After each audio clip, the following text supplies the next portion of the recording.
لكم عدو فاتخذوه عدوا صدق الله العظیم.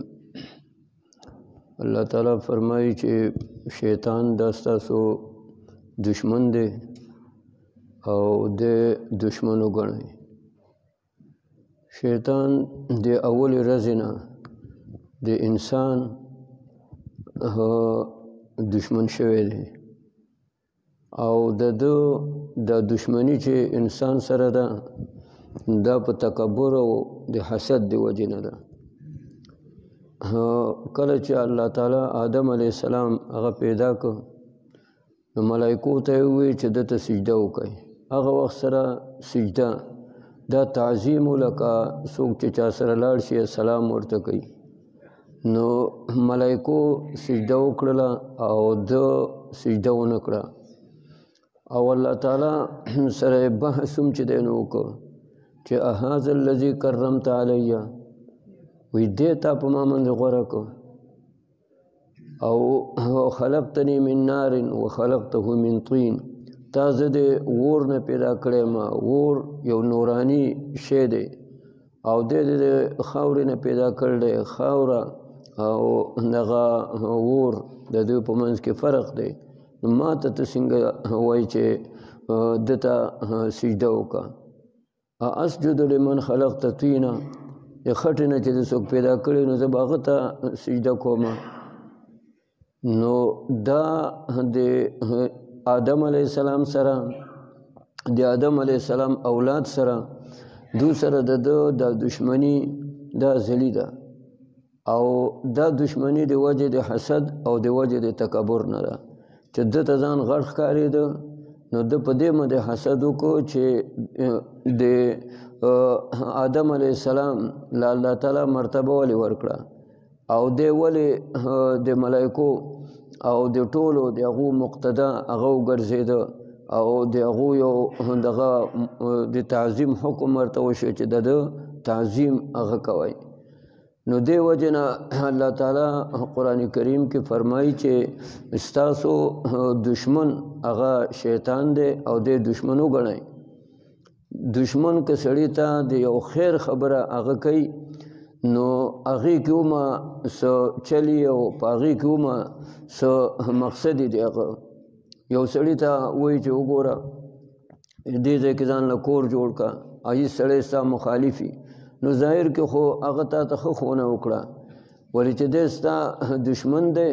نو تا له پکار ده چې ته سوچ وکړې چې دی ما ته ولې وایي چې دلته کې کور جوړ کړه. یا یو سړی ستا مخالف دی دی تا ته وایي د پلانکي سړي سره رشته وکړه نو ته لږ دې ته ګوره چې دی ولې ما ته دا خبره هغه کوي. نو دقه شان الله تعالی فرمایي چې دی تاسو دشمن وګڼئ. دی که څه خبره کوي نو اول د ده خبره هغه د شر ده، هغه شري هغه اس انسان ته د د خبرو پته لګي. ولې که یو ښه خبره هغه کوي نو دې کې به ما د ده څه مقصدي. حضرت امیر معاویه رضی الله تعالی عنه هغه سره یو ځل هغه راغی، هغه به تهجد له پاڅېده نو ده سیلی ورته کوله دا واړه لکه څنګه چې دغه مور هغه چې دی نو زانګو کوي او هغه بیا اوده شي نو هغه سره دغه کار هغه کوه نو هغه اوده که. تهجد ټیم هغه په هغه باندې تېر وته. نو مسله دا ده یو سړی د تهجد مخته یا د شپې د یو عبادت چې دی نو مخته د تلاوت مخته نو که د شپې د دغه ویښ نشي او اوده پاتې شي نو د ورځې چې دغه عمل هغه وکړي نو الله تعالی د هغه شپې هغه همته اجر وله ورکوي. نو حضرت امیر معاویه رضی الله تعالی عنه د هغې حدیث مطابق الله ته وجړلومه او دغه یې وکړو د هغه تهجد هغه د ورځې وکړه. نو بله شپه چې کله د تهجد ټیم شو نو دی راغی ویښې که. نو دا د هغه کرامت او دغه صحابه ټول اولیا دي. نو هغه دی ونیسه ورته وی چې ته څنګه رالی او ما ویښایې. نو هغه تهجد پرون د نه تلي و خفه وي نو ما نن په ټیم باندې هغه ویښ کړي چې تهجد په ټیم باندې وکړي. نو هغه وی ستا او د تهجدو د دې څه دغه د مناسبت دی تا ما ته څنګه چې دی نو د تهجدو دې کې دا به ما ته حل وایي که ته ونه وایې نو زه دې نه پرېږدمه دا به زه د خلقو ته ښیمه نیسلی کله چې دا پیری یا شیطان دی ونیسلی شي د انساني شکل کې راځي خپل شکل کې دی نه لیدی کېږي نو چې دی ونیسلی شي نو دی بیا شکل نشي بدلولی دی بیا تښتېدی نشي نو حضرت امیر معاویه رضی الله تعالی عنه ورته وایي چې زه تا به خلقو ته پیش کوم نو هغه ورته اقرار شه هغه وی چې پرون دا د تهجد مونځ تا نه ما قضا کړی او زه رالمه تا ته مې د سیلای کوله او داسې مې چې دی لکه واړه چې سړی هغه دغه کوي لبیي نو په دې طریقې سره ما وزنګولې یا تا نه مې ټیم د تهجد هغه دغه که ضایع که خو تا چې بیا هغه تهجد ما وکړو د هغې هغه رکعتونه دې وکړل او د الله ته دې وجړل نو دا جړه او دا اوښکې دې باندې الله تعالی هغه ډېر زیات هغه خوشحالیږي نو د دې وجې نه ما وی که دی نن بیا هغه دغه شانوده پاتې شي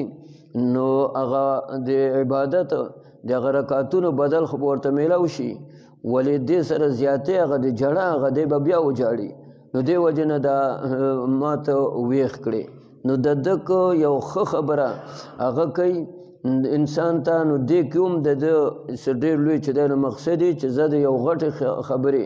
او د یو غټې نیکۍ د هغې نه خو محرومه شي که نه نو اول د شیطان کار د سړي کافر کول دي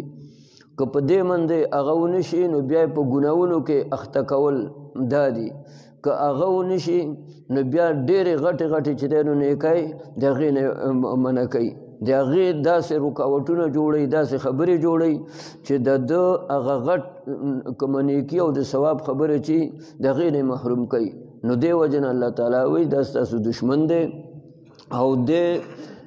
دغه دشمن هغه وګڼئ